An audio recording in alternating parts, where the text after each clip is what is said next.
2025년 6월 6일 금요일 새벽 기도입니다. 오늘 말씀은 시편 9편 1절에서 10절까지 말씀입니다.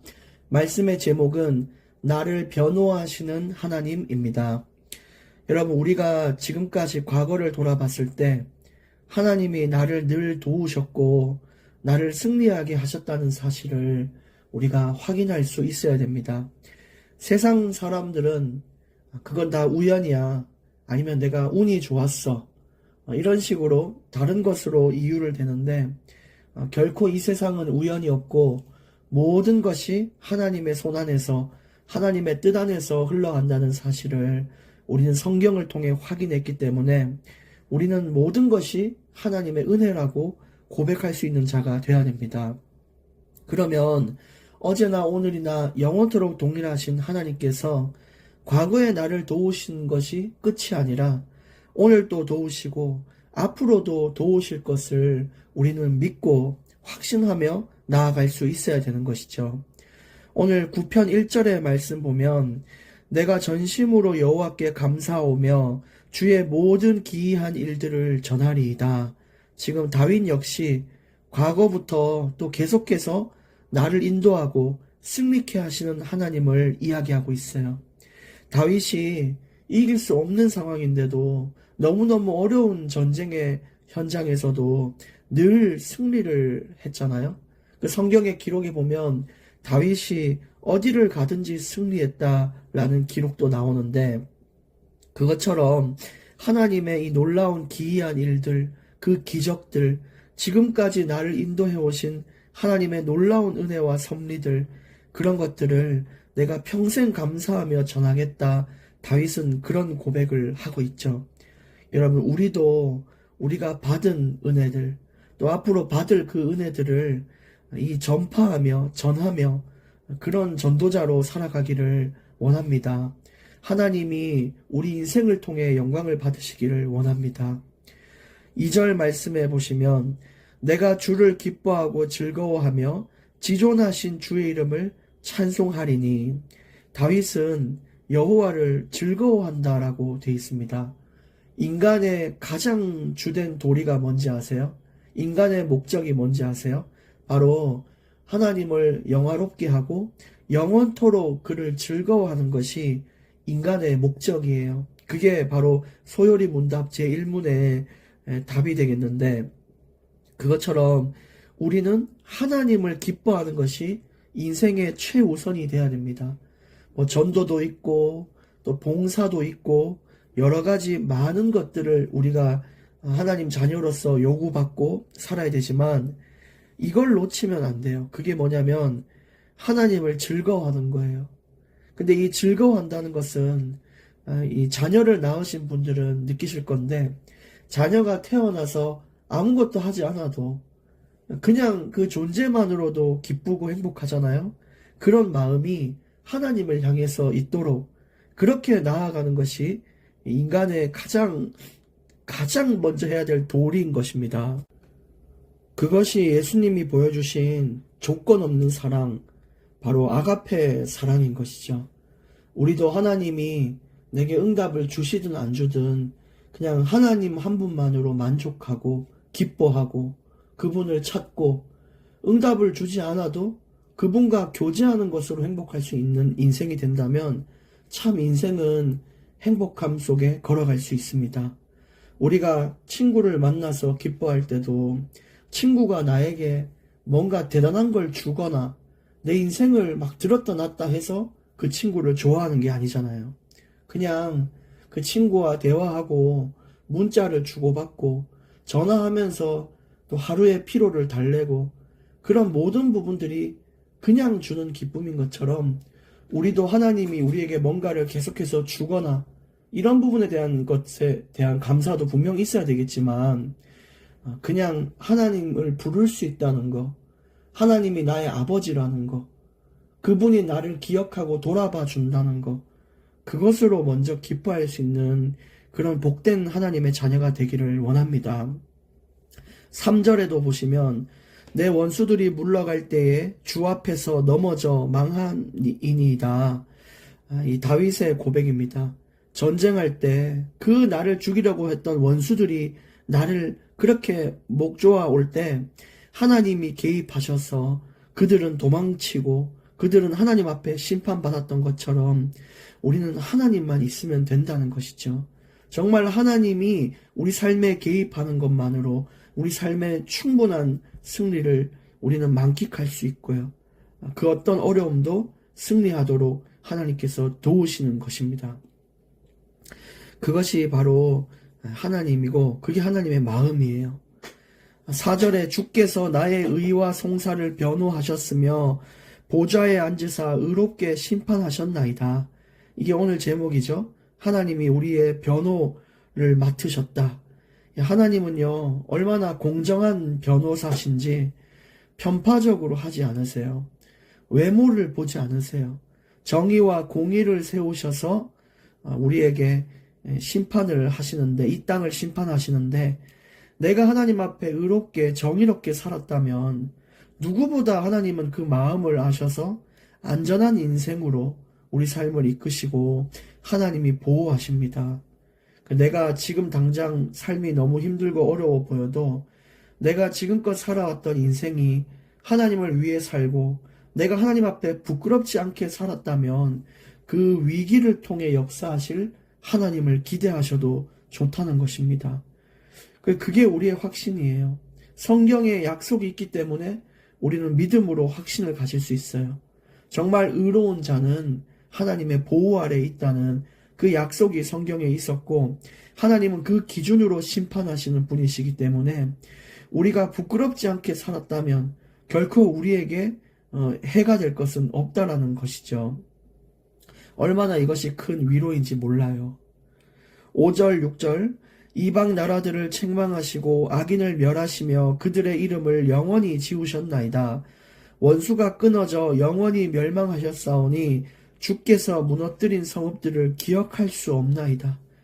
그래서 이 심판하신 하나님은 의의 길을 걷지 않는 하나님을 멀리하고 하나님께 등 돌린 자들을 심판하셨는데 영원히 이 역사에서 이름을 지울 만큼 그들은 철저히 멸망을 당했습니다.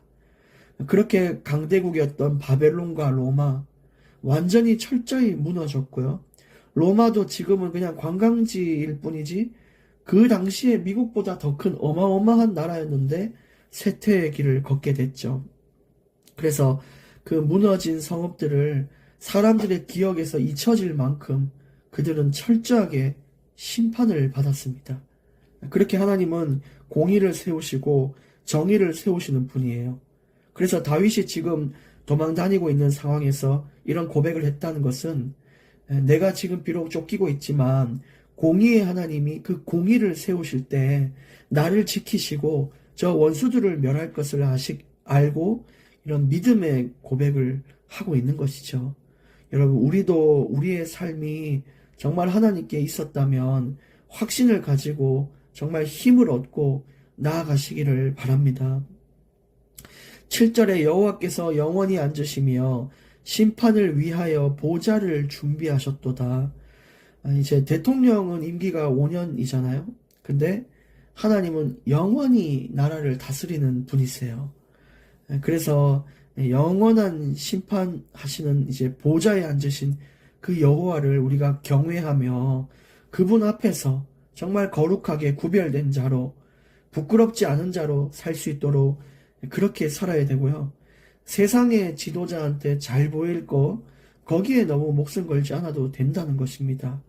그리고 만약에 어떤 지도자가 대통령이 되든 우리가 좀 걱정도 되고 이럴 수 있는데 하나님이 그 위에서 영원히 앉으신 보좌의 하나님이라는 것을 아시고 진짜 우리가 하나님의 이 도우심, 하나님의 절대 주권을 믿으며 우리가 승리의 길을 걸어야 되겠죠. 모든 것은 하나님 앞에 있는 것입니다. 그래서 나라를 위해 또 지도자들을 위해 많이 기도를 부탁드립니다. 8절 공의로 세계를 심판하시며 정직으로 만민에게 판결을 내리시리로다. 공의의 정의의 하나님은 하나님의 그 기준대로 심판하신다고 우리가 말씀을 보고 있습니다. 특히 하나님은 억울함을 풀어주시는 분이십니다. 우리 살면서 얼마나 억울한 게 많습니까? 우리는 하나님을 향해 인생을 들였는데 가난하고 어렵고, 불신자들은 하나님 없이 그냥 즐길 거 다 즐겨도 성공하고 행복하고, 참 이런 부분을 봤을 때 때로는 뭐 배 아프기도 하고 억울하기도 해요.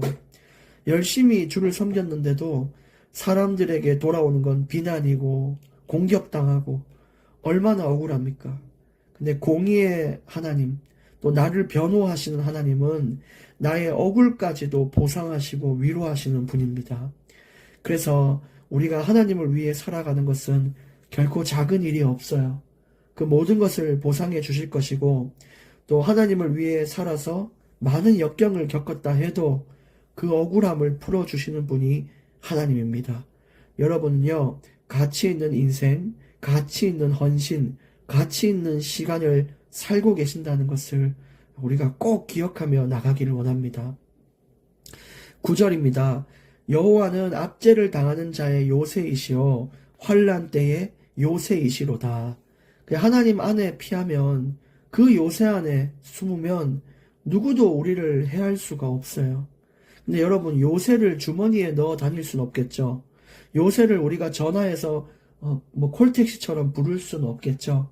그 요새라는 것은 늘 그 자리에 있는 거예요. 하나님도 늘 그 자리에 계세요. 그러면은 요새가 오는 게 맞습니까? 사람이 요새로 들어간 게 맞습니까? 사람이 요새로 들어가는 게 맞죠. 그러면 우리가 하나님을 찾는 시간이 필요해요. 우리가 하나님 안에 들어가는 시간, 그 말씀에 거하는 시간이 필요하다는 것입니다. 그래서 우리가 늘 하나님을 찾아다닐 수 있는, 정말 하나님을 부를 수 있는 그런 인생의 시간이 날마다 있기를 원합니다. 우리가 찾지도 않고 왜 요새 배달 안 왔냐 이렇게 얘기할 수는 없는 것이죠. 10절 오늘 마지막 구절입니다. 여호와여 주의 이름을 아는 자는 주를 의지하오리니 이는 주를 찾는 자들을 버리지 아니하심이니이다. 여러분, 주의 이름을 아는 자, 여러분은 그 하나님의 이름을 알고 계십니까? 그 하나님의 이름은 하나님의 성품이 담겨져 있는 이름이에요. 어떨 때는 능력의 하나님, 어떤 때는 약속의 하나님, 신실하신 하나님, 정말 진리의 하나님, 너무너무 많잖아요. 그래서 그 이름을 믿는 자, 그 하나님의 성품을 알고 그 성품을 믿는 자, 하나님이 누군지를 아는 자는 하나님께서 그들을 버리지 않고 도우신다는 것입니다. 그래서 여러분, 하나님은 약속을 반드시 지키는 하나님입니다. 신실하신 하나님, 정의롭고 공의로운 하나님, 억울함을 풀어주시고 나를 변호하시는 하나님, 심판하시는 하나님, 정말 나를 지금도 기다리고 있는 하나님, 기이한 일들로 승리케 하신 하나님, 지존하신 하나님, 전능하신 하나님, 그 하나님의 이름을 알고 부르짖는 자가 되기를 원하고요. 그 안에 거하여 우리가 이 땅에서 주신 모든 사명을 주님 품에 가기 전까지 다 완성할 수 있는, 완성치 못하더라도 내가 할 수 있는 역할을 다 할 수 있는 그런 인생으로 우리가 삶을 마무리하기를 원합니다. 기도하겠습니다. 하나님 감사합니다. 오늘 주신 말씀처럼 우리가 하나님이 늘 우리를 지키고 보호하신다는 것에 늘 감사하게 하시고 그 요새 안에 거할 수 있는 그런 믿음의 사람들이 되게 하여 주옵소서. 늘 하나님께로 나아가고 하나님을 찾고 부르짖고 기도하는 자가 되게 해 주시옵시고, 지금까지 우리가 정말 복음 때문에 받은 핍박과 환난, 또 인생의 여러 가지 억울함을 하나님께서 지혜롭게 가장 확실한 방법으로 해결하여 주시옵소서. 주님의 이름을 날마다 알게 하시고 하나님의 성품을 날마다 닮아가게 하여 주시옵소서. 하나님의 존재 자체를 기뻐하는 우리 전 성도 되게 하여 주옵소서. 예수님 이름으로 기도합니다. 아멘.